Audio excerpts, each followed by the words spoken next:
Hello and welcome to a VO's Journey podcast. My name is Anthony Pica, and this show is all about helping the new and upcoming voiceover artists grow their business and sidestep all of the crazy things that I seem to step on. We are on episode 143, and today we are going to be talking about how to manage your time with a full-time job and voiceover. All right, let's do it. This is VO's Journey.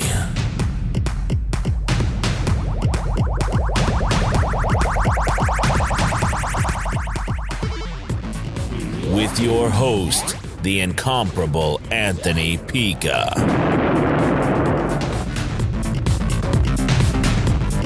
Okay, so I have a very unique perspective on this one, I feel, and I think that many of us are struggling with how do we get everything we need to get into our business, grow our voiceover business, get the work, the clients, all of the extra things we have to do as business owners in one single day with a full-time job, a family, all those things that we have to keep up, all the balls that we're juggling in the air. And you know, what's interesting is that if you use that juggling analogy as a starting point, you know, you can see that basically after a while, right, you're going to drop one of those balls. That's the truth, right? And so with that being said, what you want to do is you want to, instead of juggling them all, you want to be able to put them down and have them be self-sustaining, self-sufficient on their own, instead of you yourself having to, you know, throw them around, juggle them back and forth, all the stuff that you have to do, while at the same time maintaining like a healthy life, like being able to get enough sleep, being able to, you know, eat properly, spend time with your family and your loved ones, do the things that you need to do in order to not go insane. I think for me, you know, there was a specific period of time. I had told myself, listen, I was going to do a couple of years, you know, to just go like crazy to the wall and do the very best that I could and everything I could do for a short period of time.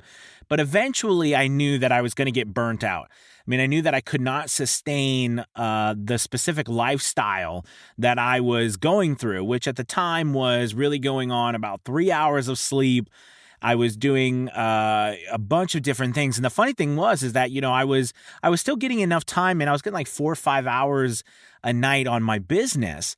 But when you think of the scope of things, if I was only getting 3 hours of sleep, that means that, you know, we'll just say I had 4 hours a night of work on my business.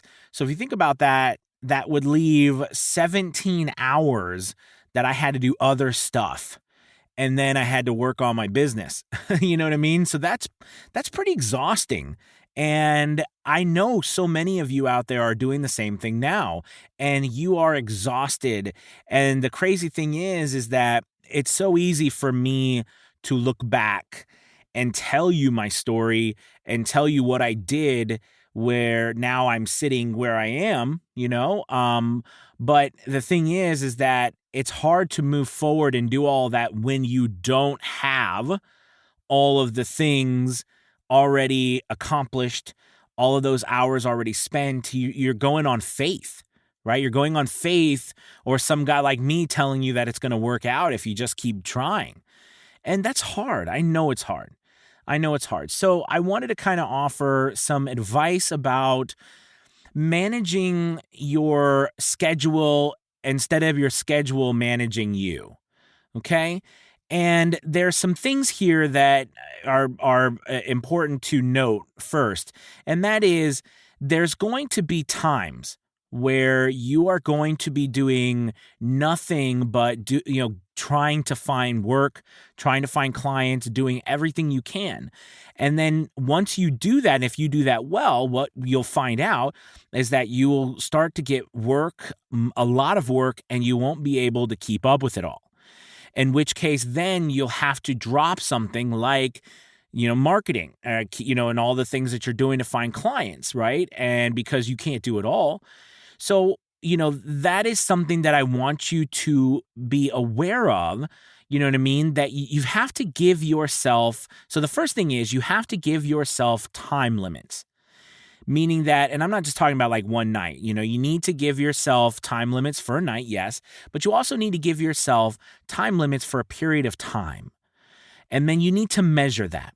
So basically what I'm trying to say is like, just like I just said, I knew that I could probably go for a year or a year and a half and just do and live a crazy life. But I pretty much figured that after that time, I wouldn't just be able to do it. Like I would be dead man walking, and it pretty much was about a year and a half when I started, just falling asleep at work. I couldn't keep all of the balls juggling in the air, right? Because it was just too much. And the one that started to fall apart was, me being able to stay awake at my job because there was just so much going on and I was working so hard at night.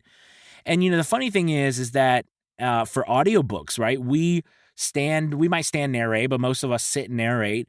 And it's not like it's some physical labor job. But if you've narrated a book, especially a long book, it is exhausting. It is a lot of mental work, like really mental focus, right? More focus than probably most of us use for the rest of the day because everything has to be perfect. You know what I mean? It is, we are performing right on the dot, and so it is definitely a challenge and it's exhausting. So, I started to look at ways to not have to juggle all of those balls. And like I said, the first thing you need to do is really focus on setting time limits, how much you're going to work, and then what you're going to get accomplished. And you have to live by this. It's going to be weird at first. So what I want you to do is I want you to start tracking what you are actually working on.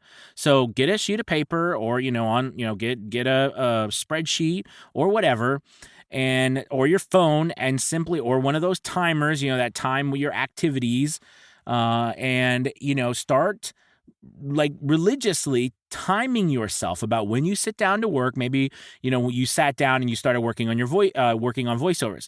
So you put down, working on voiceovers from, 10:12 to 11:57. Okay. And you write that down at 11:57, you stop because you realize you need to answer some emails. Okay. Or maybe you need to send some emails because you're supposed to send emails every day.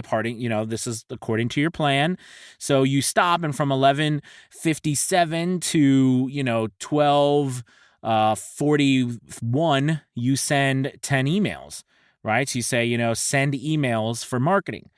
Okay. And then, maybe you go from 10:41 to 1:23, learning about how to make little video clips for your social media, right? And you track that. And then you take a bathroom break for a few minutes, or you get caught watching some videos on TikTok, which I'm guilty of doing. And but you have to write that down too, because here's the thing: a lot of us, unintentionally waste a lot of time. We don't intend to, but it happens. Or we watch a YouTube video that is pops up that is not exactly that video we should be watching to grow our business. It's more a video about just it's fun to watch. Like I particularly like watching the SNL little clips. I just love watching because, I love to laugh and I think they're funny. So, I do a lot of that. That stuff pops up and I like to watch it. YouTube's got my number. But the thing is that wastes time, especially, if it starts to add up where you're spending like 30, 40 minutes. And 30, 40 minutes in the scheme of a lifetime may not seem like a lot, but if in our days, right, where we have a limited amount of time to get as much concentrated, focused, laser pointed work in as possible, we have to utilize every second of that work. So that's the first thing. Put a specific number of work hours that you're going to work and a specific time you're going to work over a long period, like you're going to do XYZ over the next 3 months, every single day, okay? And track that. Make sure you are doing it and giving the time that's needed in order to do that. All right? The next thing is we need to start trying to find ways to limit how much you're doing by also adding adding a system to what you are doing so that you can literally step away from things and it will keep working without you. So, for example, if you are trying to figure out how to do emails, okay, every night, but it's something that takes a long time and you have to do all these things.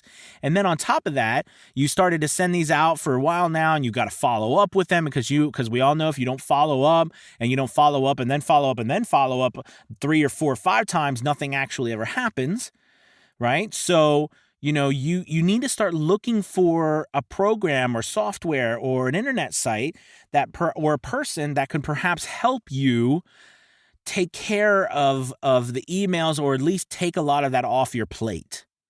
So this dives into a bigger idea, the fact that we're trying to grow a business and run a business, not a job. Okay, you're not trying to make a job for yourself. We're trying to grow a business. And if you think about making a job for yourself, it basically means you're making more work for yourself instead of figuring out solutions for how you can do more with less. And, it's funny because I come across a lot of people, and even there was people in my family who, criticized, and not out of malice, but just out of misunderstanding, criticized a lot of my ideas about doing things differently. Like the idea that I didn't have to do everything myself in order to, be successful. Do you know what I'm saying? It's like that's something that a lot of people don't understand. Now, don't get me wrong. I think it's imperative that you know what you are doing or how to do something before you go and, hire someone else. Now, mind you, I said know how to do it or at least know how to recognize it done well, not knowing how to do it as good as a professional who does that full time. I just mean you need to at least know how to recognize it. You at least know how to speak the vocabulary, know what you're looking for, understand how it plays into the bigger picture of your business. Like, for example, we're talking about email marketing at the moment, right? And that's imperative before you go hire someone else or buy software or buy a subscription and start sending out stuff. You need to know the metrics. You need to understand it. Okay. So what I want you to start doing is you need to start setting aside, all right, 30 minutes to an hour each day that is dedicated to growing your business from a strategic point. So meaning that for 30 minutes to an hour, and if you have a little time, do the 30 minutes, but you have to do this. Step back and look at your business from a strategic point of how can you solve your biggest problem? How can you solve little problems? How can you solve issues that you're having? Clearly, getting clients is an issue, right? So that's an issue. But there's a lot of issues that go with that. So figuring out ways, trying out ideas, having a hypothesis, say, if I do this, then I wonder, then maybe this will happen. And you try it out, right? And you do all of these things to try to figure out how to actually get more business. And then you start to do the work behind it. But you have to strategically think about it. You got to come up with the ideas. You've got to think creatively first. You've got to be an entrepreneur first. And then You become a manager by organizing all of it. Then you finally become a technician by actually doing it. But most of us put the doing, all right, and we do. Well, most of us actually, what happens is that those three different people fight inside of us all the time, and we get confused about which one to do and where to go. And one day the manager is kicking butt, everything's got to be organized. The other day, the technician, I just got to get in here and do stuff. Very rarely does the entrepreneur ever come out, except for when we started the business, because the entrepreneur is the person who dreams about the future. Right? But then the entrepreneur is not good at finishing tasks because they're always coming up with new things. That's why you need a manager, right? In order to keep everybody on point, moving forward, and everything is organized. But you have to have a technician or nothing would ever get done. No one would ever get the voiceover. No one would ever get any of the stuff. But you have to give yourself time to step back and be an entrepreneur every single day. And that in itself really makes all the difference in the world. And hopefully what you'll start to do is figure out systems in order to get your business running smoother without you being there. Okay? All right, so I hope that these things have helped you, and we're going to talk more about this, but I don't want to dive any further into it because I think there's a lot more that needs to be said about these particular items in themselves. And also, I'm doing the Marketing Mondays, and I just did this, the video about 2 hours ago. It was really great. A lot of wonderful questions, but we talked about the idea of making sure that there is a reason for people to buy. And see, here's the thing. All of these things, they go into your system, your process that makes your life easier instead of you just floating around the internet or, trying to figure or being on a website or a Facebook group saying, how do I get more business, right? Or trying to, this is what I'm talking about. And what it does is it allows you to dial into a system, a process, and follow that religiously, and then you will get work. But most people really struggle with just getting to that point. So that's what I want you to focus on. I want you to focus on for the next week, 2 weeks. I mean, you'd start with a week and go over 2 weeks, but for the next week to 2 weeks, I want you to track every single activity when you're working on your business that you do, especially the activities when you actually get off topic or off activity, like you get something else going. Track it all. And I mean, don't average it out. Like I worked from 1:30 to 2:30. Don't do that. The specific day, like I worked from 1:17 to, 2:27. Do you know what I mean? Like 2:21 or something. You work out exactly the amount of time so that we can see how much actually you are working on, right? And then look at that. And that in itself will blow your mind away. I mean, you'll be like, oh my gosh, what am I doing? How much am I really spending? Where am I spending my time? Okay, and then when you look at that, you could start to see, well, crap, this is why I'm not doing what I want to do, or this is I didn't realize it. Okay, so start with the tracking, then we'll move on to the rest. Okay? All right, you guys, thank you so much. It was wonderful talking to you in this podcast. Please like, share, as always, leave a review if you are so moved to do so. And thank you again to hop over to A VO's Journey if you're interested. Oh, and by the way, the Fiverr Elite group is amazing. It's going incredible. We did, this weekend, we did some amazing things about how to find clients using data and analytics that's given to you by Fiverr. Some really good secrets there and tips for the people that are in the group, and we'd love to have you. So check it out. There'll be a link here. You can find it at avosjourney.com, www.avosjourney.com, avosjourney.com. All right, you guys, thank you so much. You have a wonderful, wonderful Monday. Talk to you soon. Peace.